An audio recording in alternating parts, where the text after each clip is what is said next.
Merebaknya wabah virus corona atau COVID-19 membuat Komisi 2 DPRD Kota Serang perlu tanggap dalam menangani kasus tersebut. Hal itu dibuktikan dengan dilakukannya inspeksi mendadak ke kantor Dinas Kesehatan Kota Serang. Sidak tersebut diikuti 3 anggota Komisi 2, yaitu Nur Agis Aulia dari fraksi PKS, Ari Winanto dari fraksi PAN, dan Rizky Kurniawan dari fraksi Gerindra. Tidak seperti biasanya, sidak kali ini dilakukan pada saat hari libur nasional, yaitu pada Rabu 25 Maret 2020. Hal ini dilakukan bahwa Komisi 2 DPRD Kota Serang serius dalam menangani dan mengantisipasi merebaknya virus corona atau COVID-19.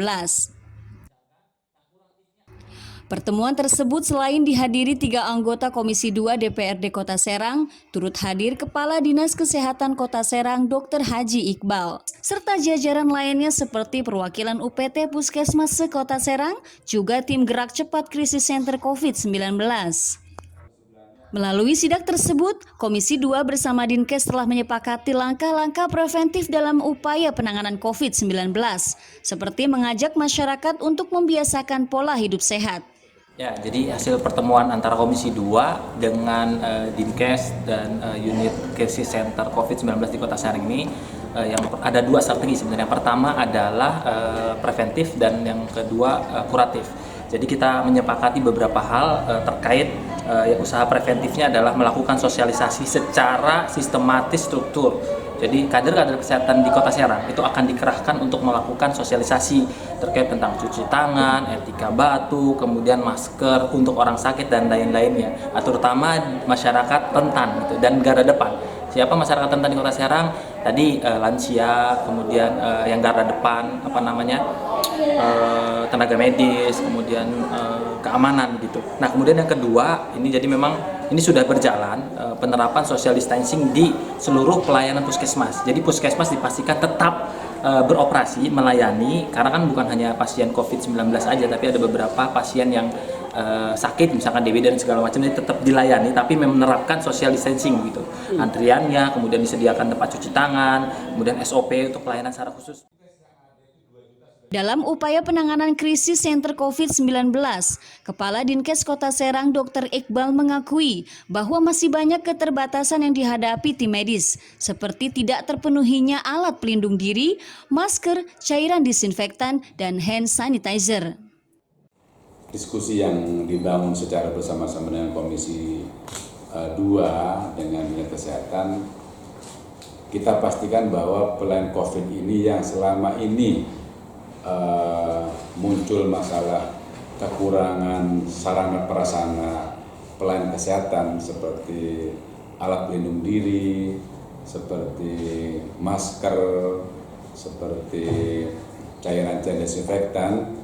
Dengan kedatangan dari Komisi 2 itu sama-sama mendorong supaya anggaran yang sudah kita rencanakan dan sudah kita usulkan ini segera kita bisa dilakukan pembelian untuk dilakukan sebaran mana yang akan kita penuhi, utamanya kita nanti rumah sakit.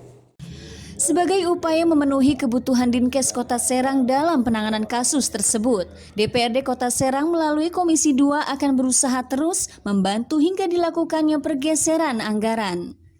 Setelah saya muter dari beberapa puskesmas dan rumah sakit yang ada di Kota Serang, maupun rumah sakit pemerintah, rumah sakit swasta, keluhan mereka terhadap corona ini hanya satu, yaitu APD.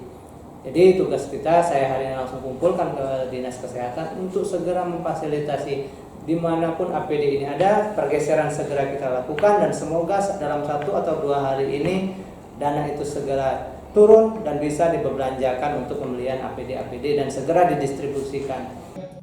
Menanggapi langkanya APD dan bahan-bahan disinfektan, anggota Komisi 2 Rizky Kurniawan berharap pemerintah Kota Serang dapat melakukan distribusi secara efektif. Ia menanggapi cara-cara yang telah dilakukan Pemkot Serang saat penyemprotan disinfektan terjadi pemborosan. Menanggapi kemarin mungkin banyak warga yang protes tentang penyemprotan yang dilakukan oleh kota yang terlihat mungkin agak tidak sesuai dengan prosedur, yang kelihatannya agak boros dalam penyemprotan disinfektan. Ini juga kita akan bahas selanjutnya bagaimana tata cara penyemprotan yang baik agar itu juga tidak terbuang sia-sia dan mubazir gitu. Kita ingatkan kepada juga tugas daripada gugus depan tentang penanganan COVID ini untuk mengedukasi dulu cara penyemprotan yang baik dan yang benar gitu loh, bukan cuma asal-asal semprot jadi terbuang sia-sia gitu.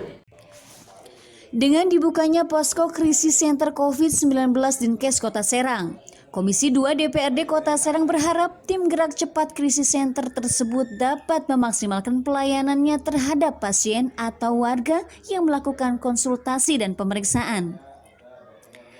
Di Kota Serang sendiri diketahui orang dalam pantauan atau ODP sebanyak 35 dan pasien dalam pengawasan atau PDP sekitar 5 orang dan tersebar di beberapa kecamatan. Dari Kota Serang, Banten, Trihandayani, Jawara TV melaporkan.